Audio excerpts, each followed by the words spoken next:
think it's trans rights now is our new battle. That's what I think I was saying, that like the battles have changed. Oh, yes. You know, like our intentions been the same, but now the environment has changed. We see trans people's rights being, stripped away from them. There's a lot of discourse around trans athletes and what they can compete in. I would welcome a trans athlete on my team or against my team anytime. I don't think it's a problem in the world. It's just another way to kind of attack trans people. We've seen players like Lasia Clarendon who stepped into that forefront and have been brave enough and courageous enough to kind of step up. So I guess that's the next battle that we have to fight as athletes. Meanwhile, after careful consideration and reviewing the current eligibility guidelines, I am officially declaring myself a WNBA prospect. If simply declaring who you are is all that's required, then I meet every single requirement necessary to compete in the WNBA. My team and I have carefully examined the WNBA's eligibility criteria and governing framework surrounding self-identification and inclusion. Based on the current guidelines, I can and am officially declaring my eligibility for the upcoming WNBA Draft in May 2027. You're tuning into Black and White Sports on YouTube. The no-holds-barred truth on sports. The main event starts now. Well, guys, the WNBA is its own worst enemy. They can't get out of their own way, folks. I told you, this is an activist league. Now, Rose just put up a video about former NBA player Enes Kanter Freedom declaring now that, wait for it, she is declaring for the 2027 WNBA Draft. And I'm all for it, folks. I'm all for it. Because we were told that trans women were women. It's all about your identity. Biology, be damned. It does not matter. All you need to do is just identify as a female, and you're female, right? That's what we were told. But now, guys, now that Enes Kanter Freedom has come out and declared she is going into the WNBA draft, these leftists, man, they're exposing themselves. Even the woke media, exposing themselves. Because truly, they don't believe what they've already been saying for the longest time. They know, as well as us, that trans women are men. Yeah, they don't like that Enes Kanter Freedom declared for the WNBA draft. You guys just saw Gabby Williams just say, hey, that's the new battle right there. Let them all in. Well, now you got an opportunity to not just draft one male, but two. You know, there's a male trans basketball player in France, dominating, putting up 20 and 20. Told Outkick, yeah, I want to play in the WNBA. If the WNBA team really want to win, they're drafting that French guy and they're drafting Enes Kanter Freedom. Enes Kanter Freedom, man, would put up Wilt Chamberlain type of numbers in WNBA. And he was a decent NBA player. That team would never, ever lose. With Julie Tatar and Enes Kanter Freedom, nah, they're going undefeated.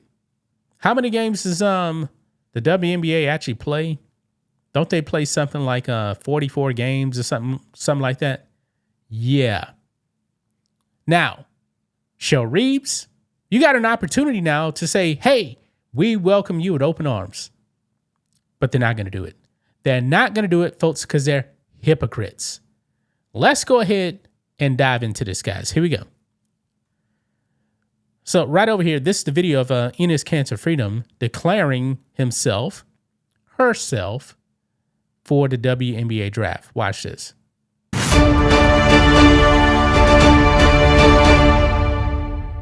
After careful consideration and reviewing the current eligibility guidelines, I am officially declaring myself a WNBA prospect.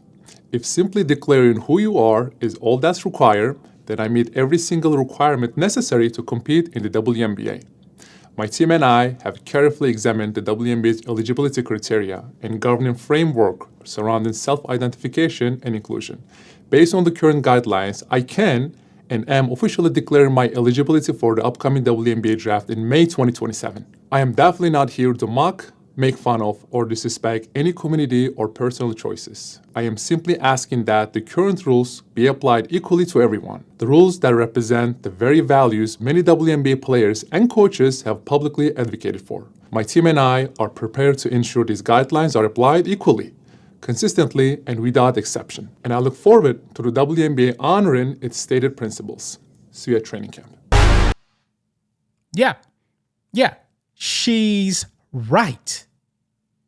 WNBA says all you need to do is just be a woman to actually play in WNBA. That's it. But look at some of the reaction, folks. Look at some of the reaction right here. Now, Noah Dalzell is a writer for the Boston Celtics and also the WNBA. And she's getting crushed for this. She says embarrassing behavior. But I'm pretty sure she'll have no problem with a man that says he's a woman coming into the WNBA. Would you actually call that embarrassing behavior? And the comment section, man, is brutal for her. First comment here from Elijah Schaefer says, please don't speak about fellow strong, successful women like this. It's 2026. Being a misogynist in 2026 doesn't look good for you, Noah. Another one here, Kyle. Wait, are you calling her embarrassing for how she identifies? The transphobia is crazy. Yeah. It's always a woman hating on another woman. Boy, man, you can't make this up. You can't make this up. Now, sporting news here, man. Why former NBA player says he's declaring for the WNBA draft?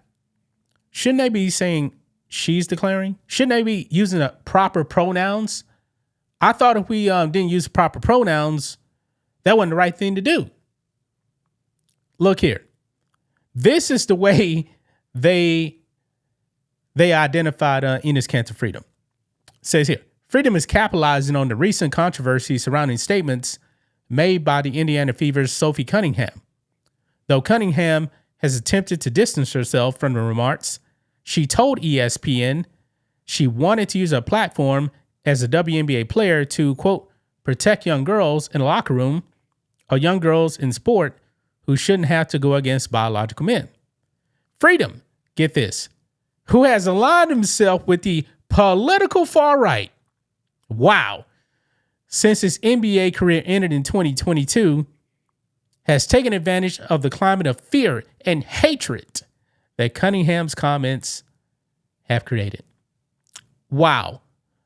I never thought of Enes Kanter Freedom as a far-right person politically. Not even close. Not even close. Now, I love this picture right here, man. I love this picture right here. Gunther Eagleman posted this. Enes Freedom wants back on the court, and he already knows who he wants beside him. Caitlin Clark and Sophie Cunningham. Forget the NBA. This might be basketball's perfect dream team. Yeah. 3 women right there, right? Women empowerment. But Mediaite, look at this right here. Look at this title right here. This just tells you, man, that these leftist media outlets and leftist personalities, they're not very welcoming. Mediaite's title, ex-NBA player, Enes Kanter Freedom declares for WNBA in latest anti-trans stunt. Wow, they're calling it a stunt. But when a man starts dressing up as a woman, he says, I'm a woman, you can't call that a stunt. You're going to be called transphobic. They write, ex-NBA player Enes Kanter Freedom declared Friday he was declaring himself as a WNBA prospect in hopes of making the league as a transgender woman. The trans debate returned to the forefront of national discussions thanks to Indiana Fever guard Sophie Cunningham, who said in an ESPN profile that she was against trans athletes competing in women's sports. Unsurprisingly, those comments resulted in harsh criticism from the left and praise from the right. Kanter, who became a right-wing darling for his attacks on the NBA and the Stars, joined the conversation by claiming he was making a run for the WNBA in a video posted on X. Yeah, and they call it a stunt. A stunt. This is something right here, man. This is really something right here. That they would actually write this headline like this. Anti-trans stunt. Boy, you got to love the media, man. You got to love the media, folks. They're getting exposed. They don't like that Enes Kanter Freedom is going to declare for the WNBA Draft. And if the WNBA was who they say they are, all these players, man, saying they want transgenders, well, you're not going to lose Enes Kanter Freedom or Julie Tatar from France. Oh, by the way, two of y'all gotta go. Two of you females have to lose your job. There's only so many spots on a basketball roster. Team wants to win. Two of you females got to go and get replaced by men. Yeah. That's just my thoughts on this. What do you guys think of this? Black and white sports fans, let us know what you think about all this in the comments. Make sure to subscribe to the channel. And we'll catch you next time. Thanks for watching the show. Be sure to like, comment, and subscribe. Be sure to tune in next time on Black and White Sports.